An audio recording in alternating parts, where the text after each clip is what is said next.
Plus de 2 millions de personnes sont traitées actuellement en France pour du diabète. Ce chiffre est en constante progression et est directement lié au vieillissement de la population et à l'augmentation de l'obésité. Bonjour à tous. C'est donc d'une véritable épidémie dont nous allons parler aujourd'hui. Et pourtant, on estime qu'environ 500 000 personnes ignorent qu'elles sont diabétiques. On diagnostique en effet trop souvent un cas de diabète après l'apparition des premières complications. Une fois que le diabète a été diagnostiqué, vous avez toujours le pouvoir de changer son évolution en modifiant votre comportement alimentaire et votre hygiène de vie. Avec l'aide de votre médecin, vous pouvez prendre votre santé en main.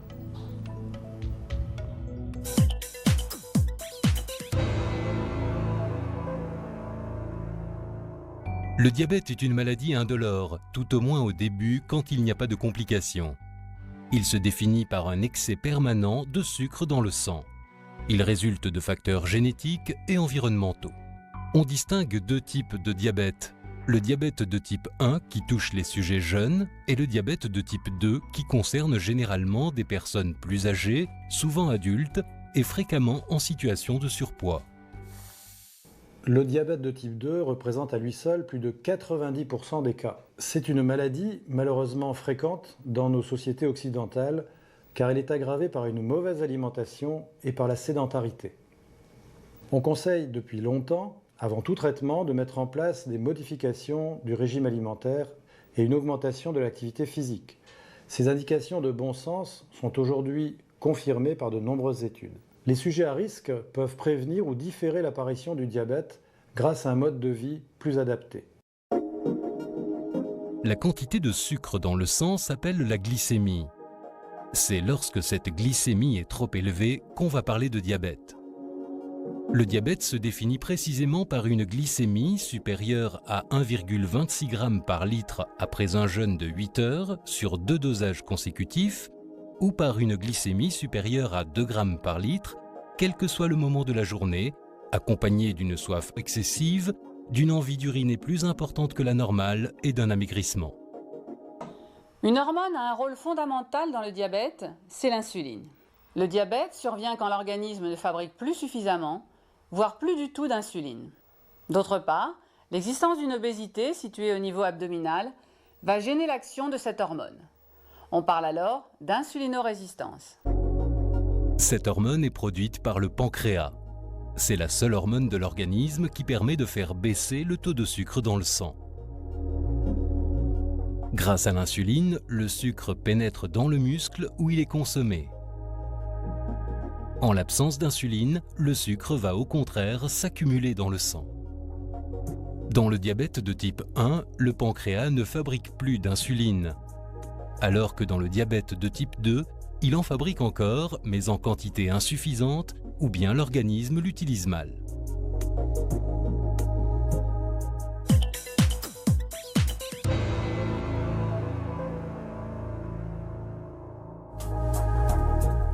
Un taux élevé de sucre dans le sang pendant plusieurs années altère progressivement les artères.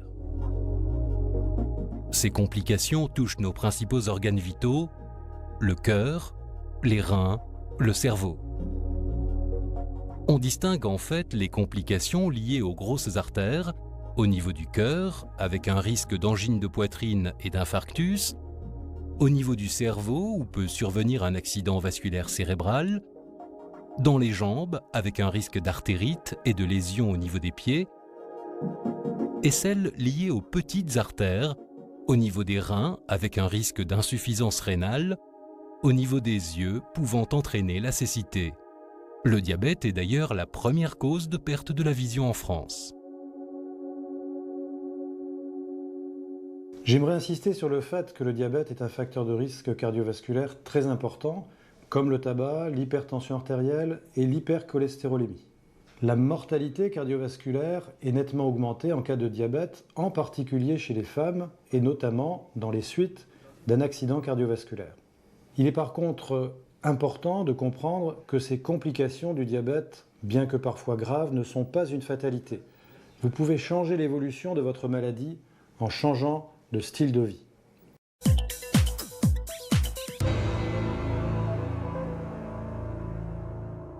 Il Il est très facile d'effectuer un dépistage du diabète. Cela peut se faire soit dans un laboratoire d'analyse médicale par une prise de sang, soit à la maison ou chez son médecin. Il existe des lecteurs qui permettent d'obtenir la glycémie capillaire à partir d'une simple goutte de sang prélevée au bout d'un doigt. Il est dans tous les cas important de faire un dépistage du diabète après 40 ans si l'un de vos parents est diabétique et quand il existe un ou plusieurs facteurs de risque cardiovasculaire.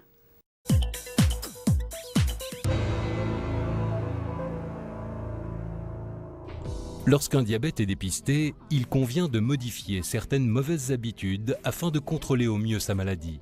Donc vous savez que quand on est diabétique, l'équilibre alimentaire est très important. C'est bien de réduire les produits sucrés. D'accord. Au niveau des boissons sucrées, est-ce que vous en consommez ? Je sais que c'est pas bon pour la santé, donc j'évite d'en prendre. Pourquoi ce n'est pas bon pour la santé ? Je sais pas, je crois qu'il y a un peu trop de sucre dedans. Il y a beaucoup de sucre, il y a à peu près 7 morceaux de sucre dans une canette de soda en général, effectivement. Donc là, pour le diabète, effectivement, c'est totalement déconseillé, les boissons sucrées, quelles qu'elles soient. Au niveau des boissons alcoolisées ? Quand je suis de sortie, je prends un apéritif, un verre de vin. D'accord. Donc, ça m'arrive occasionnellement. Il faut limiter la consommation des boissons alcoolisées. Limiter également la consommation de sel. Pareil, pour le diabète, c'est important de réduire la fréquence de consommation des aliments gras, tels que les charcuteries, les frites, les viennoiseries, les pâtisseries. Parce qu'en fait, en plus du sucre, ça apporte beaucoup de graisses qui peuvent abîmer les artères. Donc vous avez les bases de l'équilibre alimentaire représentées avec cette main.